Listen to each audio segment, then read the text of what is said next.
Esto es Espacio de Gestión, el podcast de la Maestría en Gerencia Social de la Pontificia Universidad Católica del Perú, liderando la gestión para el desarrollo. Hola, ¿qué tal? ¿Cómo están? Muy buenas tardes. Bienvenidos y bienvenidas a Espacio de Gestión. Este es el decano de la radio de la Universidad Católica. Este programa es el más antiguo, el más tradicional. Es la apuesta de la maestría en gerencia social por tener un espacio de conversación y de debate sobre los temas que están ligados con la disciplina de la gerencia social. Gracias por acompañarnos, gracias por estar con nosotros.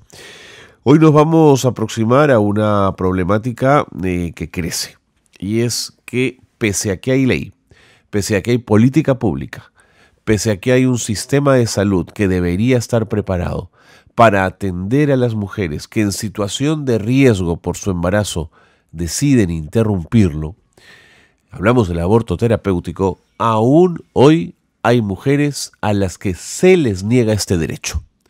¿Por qué?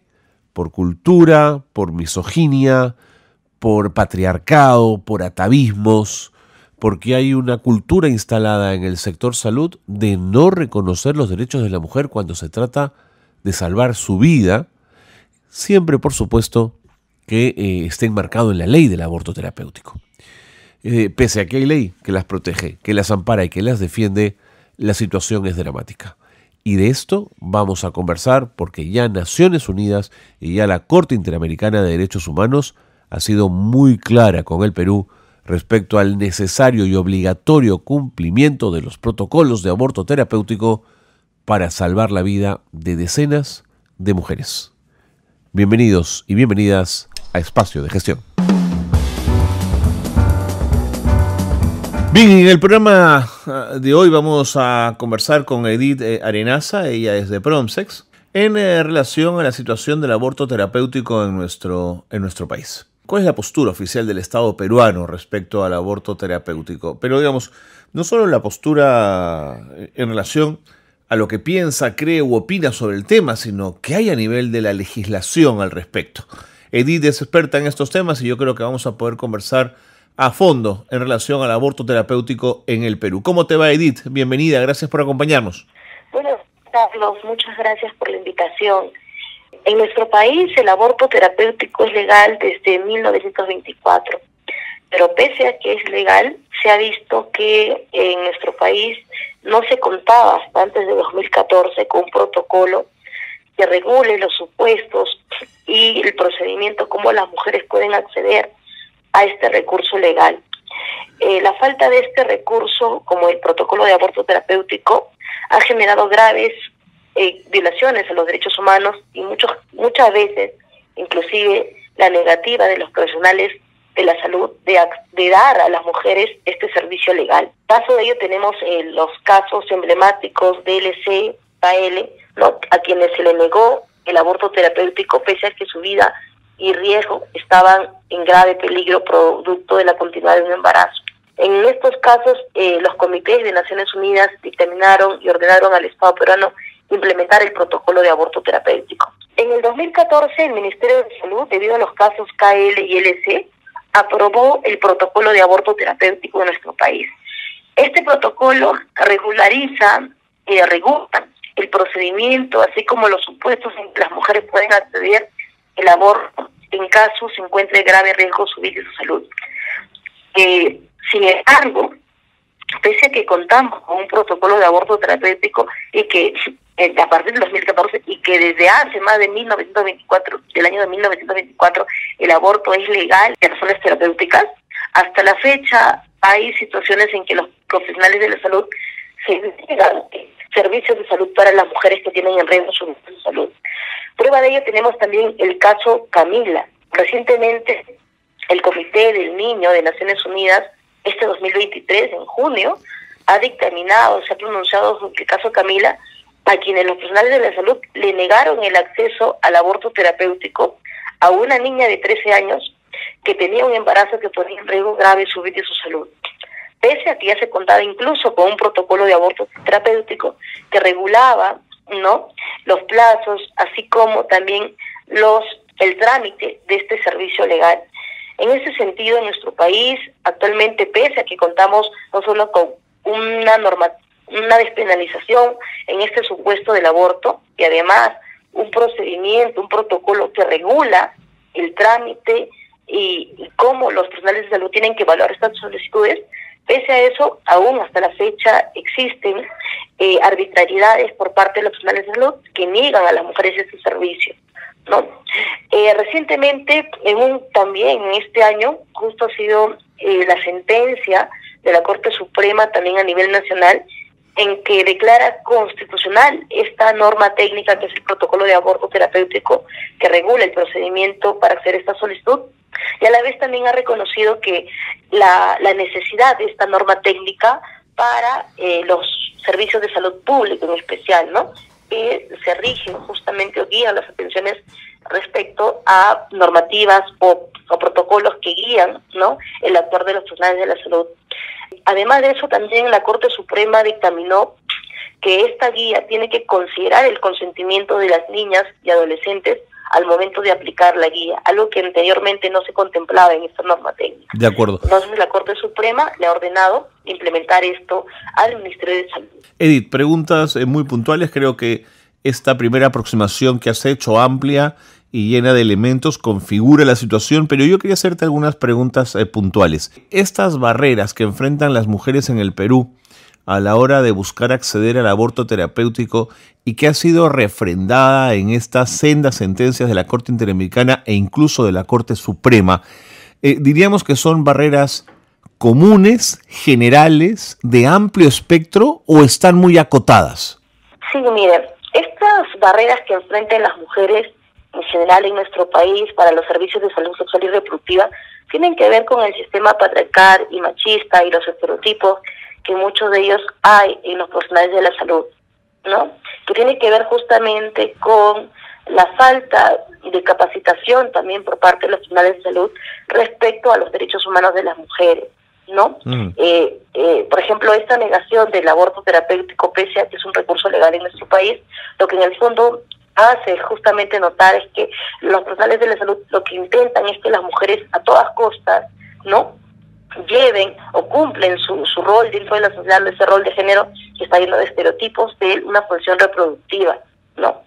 Pese a que el cumplimiento de este rol social puede imponer una grave vulneración a su salud y su vida. Entiendo. Y ese es el trasfondo, claro, de las negativas, no solo en el aborto terapéutico, sino en general de los temas de la salud sexual y reproductiva y en general de la violencia de género, ¿no? De acuerdo. La negativa del aborto terapéutico es una violencia de género, ¿no? Porque tiene su sustento en eso, ¿no? En que las mujeres deben cumplir con su rol social de género, que es la reproducción, y velar por el que esto pueda poner. Correcto. Entonces, Edith, si el no cumplimiento con los derechos de las mujeres de poder recurrir al aborto terapéutico está ya no ligado a lo legal, porque, digamos, entiendo que hay legalidad y que hay protocolos al respecto, sino que, como tú comentas, tiene que ver más con una cuestión cultural, con el patriarcado, con el machismo instalado. ¿Qué otras medidas ha tomado entonces el Estado peruano para garantizar un acceso seguro y legal al aborto terapéutico? Hasta la fecha ninguna, y por eso es que se han producido casos como Camila, ¿no? Esta niña de 13 años que le fue negado el acceso al aborto terapéutico y ha tenido que recurrir al Comité de Naciones Unidas, al Comité del Niño, ¿no? Y que en julio de este año recientemente este comité ha emitido un informe, un dictamen, y ha ordenado al Estado peruano adoptar una serie de reparaciones para que situaciones como las de Camila no se repitan. Ha ordenado el comité al Estado peruano. Ha ordenado primero que el Estado debe garantizar en todos los supuestos salvaguardar la vida y la salud de las niñas y adolescentes al momento de aplicar el aborto terapéutico. Además, también ha ordenado que el Estado implemente un plan de capacitación para garantizar la salud y vida de las niñas y adolescentes en nuestro país y no se les niegue el aborto terapéutico, que es un recurso legal. Pero además también ha ordenado también que, por ejemplo, se despenalice el aborto en los supuestos de casos de violación sexual, pero además en todos los casos en que los embarazos son producidos en niñas, ¿no? Y adolescentes, porque son obviamente un riesgo en su salud y su vida. Y así una serie de reparaciones integrales que el Estado va a tener que implementar en cumplimiento de este dictamen que es vinculante para el Perú, y con lo cual nosotros creemos que adoptar estas reparaciones e implementarlas en nuestro país va a ayudar a que situaciones como las de Camila no se repitan. Claro, ¿no? claro. Edith, me tengo que ir con las noticias de Gerencia Social. Por favor, no te vayas, quédate con nosotros. Conversemos un ratito más en la segunda parte del programa. No te vayas, ¿de acuerdo? De acuerdo. Estamos con Edith Arenaza de Promsex. Estamos hablando del aborto terapéutico y de lo complejo que es para las mujeres y para las niñas en particular, que han sido víctimas, además de violencia sexual, poder acceder al aborto terapéutico en función a una cultura instalada que es la del machismo, la misoginia, el patriarcado, en varios de sus niveles. Vamos a regresar con esto aquí en Espacio de Gestión. No se vaya. Esto es Gerencia Social Noticias. Se presentó una solicitud que pide el avance de la creación de academias en el distrito del Porvenir en La Libertad. Este proyecto tiene como objetivo beneficiar a adolescentes de bajos recursos para que accedan a la preparación preuniversitaria para poder postular a carreras universitarias. Raúl Benavides, director de la compañía de minas Buenaventura, informó que la participación de las mujeres en la minería solo abarca el 3% en planta, el 5% en operaciones, el 12,1% en gerencia y el 21,6% en administrativo. Se informó que las escuelas de Bellas Artes del país sufrirán un recorte presupuestal por parte del Ministerio de Educación. Esta entidad ha indicado que esto se hará efectivo desde el próximo año. Sin embargo, este recorte sin duda va a perjudicar a estas escuelas.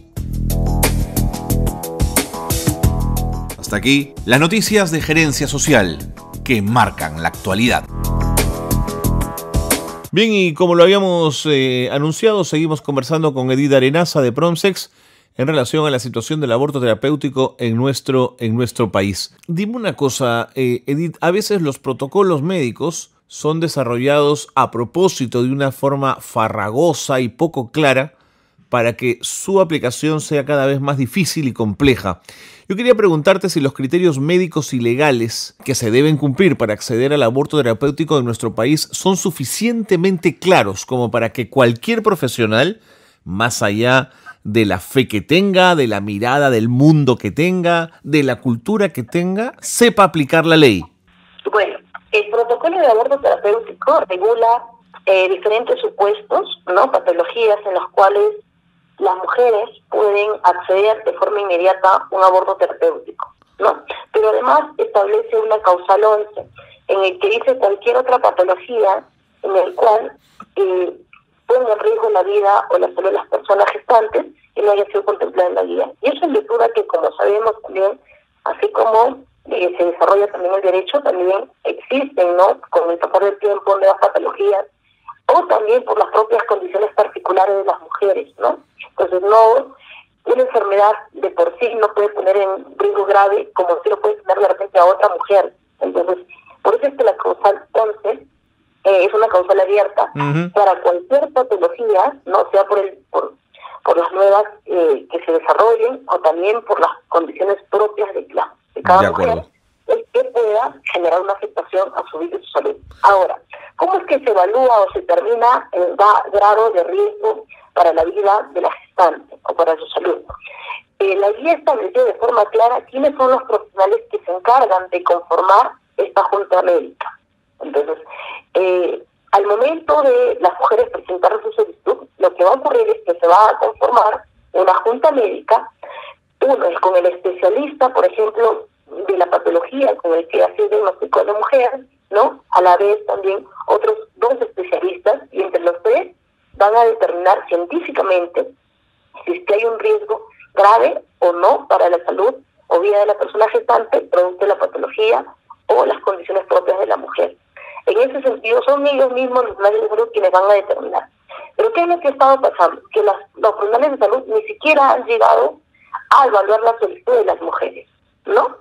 Entonces, eso justamente es una arbitrariedad, porque todas las solicitudes tienen que ser evaluadas de forma y siguiendo el protocolo, ¿no? Entonces, y no caer en estereotipos o en virtud de la objeción de conciencia y no llegar a evaluar estas solicitudes.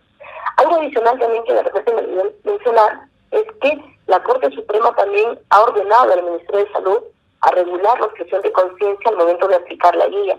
Y tenemos jurisprudencia nacional e internacional que en caso, por ejemplo, los finales de recepción, los únicos idóneos para garantizar y salvaguardar la vida de la salud, debe primar el derecho a la salud y vida de los gestantes, ¿no? Más aún si estamos dentro de un estado constitucional en el que los funcionarios de salud brindan un servicio público, ¿no? Totalmente.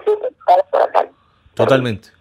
Ahora, en esta misma línea, Edith, el Ministerio de Salud cuenta con programas que brinden información, pero al mismo tiempo apoyo a las mujeres que necesitan acceder al aborto terapéutico. Lo que ocurre, bueno, hasta la fecha no hay ninguna guía, al menos que conozcamos alguna capacitación a nivel interno. Por eso es que el Comité de Naciones Unidas, en el caso de Camila, recientemente también ha ordenado incluso que el Ministerio de Salud, bueno, el Estado peruano en general, ¿no?, implemente un procedimiento administrativo para sancionar a aquellos la negativa, ¿no? Pero, y también planes de capacitación, sensibilización. Entonces, lo que sí lo deberíamos en todo caso difundir, desde el Estado deberían difundir justamente esta guía, ¿no? Que es un derecho de las mujeres poder presentar su solicitud, ¿no? Para que sea evaluado la viabilidad de un aborto terapéutico cuando éste ponga en riesgo su salud y su vida. Lo que ocurre es que normalmente la guía establece que cuando hay algún riesgo en su salud o bien la persona gestante, el médico que ha identificado ese riesgo debe comunicar a la paciente.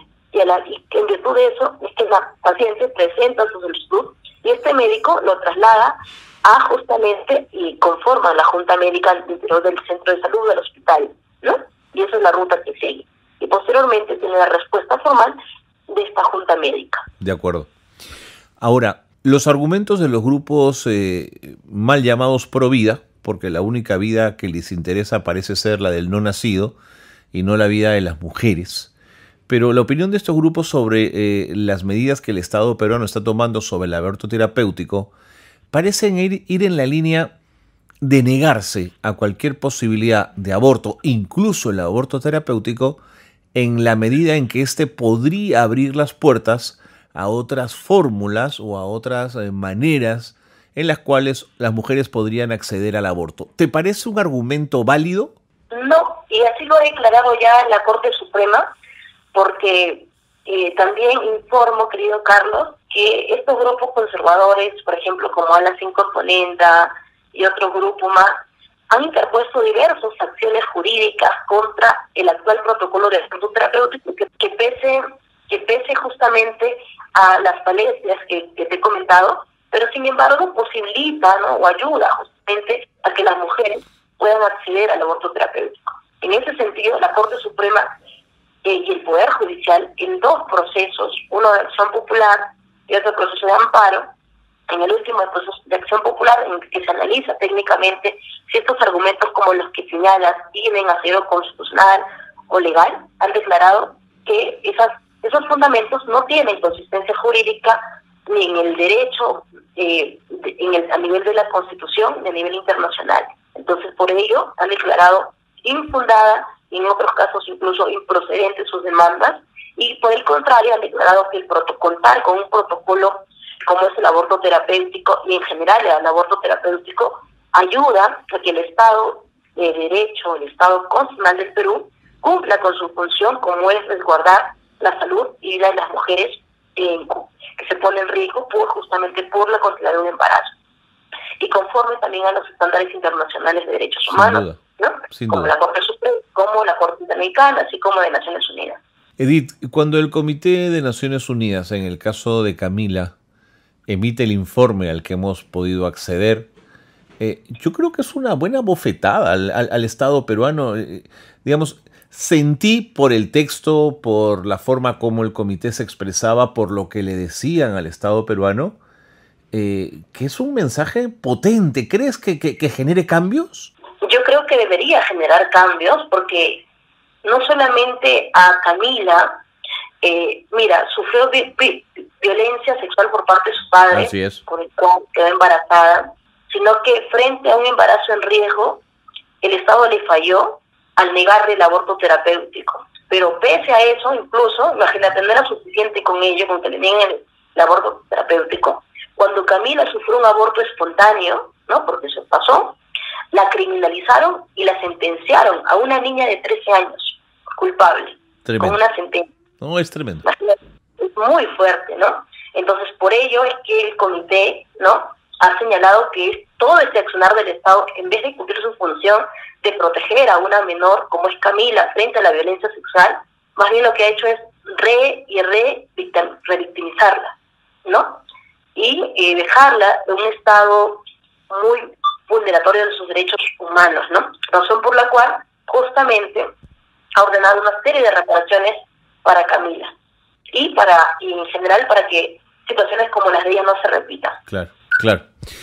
Ahora dime una cosa, Edith, escuchándote, sin duda has estudiado a fondo el tema y eres una experta en la materia, pero quería mencionarte si habías podido tener tiempo y espacio como para poder mirar el barrio, ¿no? Mirar América Latina y saber dónde estamos ubicados en relación a nuestros vecinos frente al derecho del acceso al aborto terapéutico. ¿Qué tan mal estamos o qué tan bien estamos? Perú, al igual que los países de Centroamérica, es casi el único país, si no mal me equivoco, ¿no?, pero en el que reprime el aborto en general, ¿no? Entonces, en nuestro país solo se permite el aborto el terapéutico, ¿no?, que es legal, pero sin embargo también tenemos problemas para su acceso, como te he comentado, ¿no? Sin embargo, en países como Colombia, Argentina, Uruguay, México, la mayoría, ¿no?, de Centroamérica, de Latinoamérica, regula es legal el aborto en casos de violencia sexual también, incluso en tema de plazos, ¿no? Entonces, eso en virtud que han aprobado leyes, ¿no?, en el que reconocen justamente los derechos de las mujeres, pero además también en que las propias cortes constitucionales de dichos países han declarado constitucional dichas leyes. Entonces, el Perú está muy atrasado en esos países y justamente con limitar también el propio acceso al aborto terapéutico, una figura legal, ¿no?, que es lo mínimo, ¿no?, que es lo mínimo, estamos a la par incluso de países de Centroamérica donde el aborto incluso está prohibido en todas sus formas, ¿no? Sí. Entonces nos estamos alineando a ese estándar, lamentablemente, y por ello es que en estas circunstancias también lo que viene haciendo el Congreso, tratando de reconocer derechos que justamente atentan contra la situación de las mujeres en nuestro país, ¿no? Es como estos proyectos concebidos, ¿no? Lo que hace más bien es generar una situación de discriminación estructural contra las mujeres en nuestro país y precarizar más aún los derechos, ¿no? Porque genera toda una confusión y también a nivel de los profesionales de la salud que tienen que implementar justamente lo que ya hay aprobado. Entonces, los accionarios políticos por parte de nuestros representantes van justamente en contra de los derechos humanos de las mujeres y traen medidas o proyectos así contrarios a los estándares de derechos humanos, lo que hace justamente es precarizar aún más la situación de los derechos, de la salud, totalmente, de la vida de las mujeres, ¿no? Totalmente. Edith, el tiempo me ganó. Quería agradecerte mucho a ti y bueno, a Promsex, ¿no?, que siempre están en esta batalla y en esta pelea, irreductibles además, sin rendirse. Un gran abrazo y muchísimas gracias por haber estado con nosotros. Gracias a ti, querido Carlos, un gusto. Un gusto también. Edith Arenas ha estado con nosotros, ahí la tenían, especialista de Promsex en la materia. Más claro imposible, ¿no? Cómo cuando se instala en la gente una cultura, que es la cultura machista, patriarcal, más dura en nuestro país, se eliminan derechos, Estamos hablando del aborto terapéutico, es decir, ese aborto necesario para salvar la vida de la madre, ¿no es cierto? Incluso, aunque la vida del no nacido es inviable y hay que salvar la vida de la madre, hay profesionales de la salud que no les da la gana de realizar un aborto terapéutico. O sea, de eso estamos hablando, es impresionante. Bueno, Edith lo ha contado con una claridad mucho más grande de la que puedo aproximarme yo al tema. Gracias por habernos acompañado, el tiempo nos ha ganado. Tengan una magnífica semana y siempre, por supuesto, mil gracias por ser parte de Espacio de Gestión. Un gran abrazo.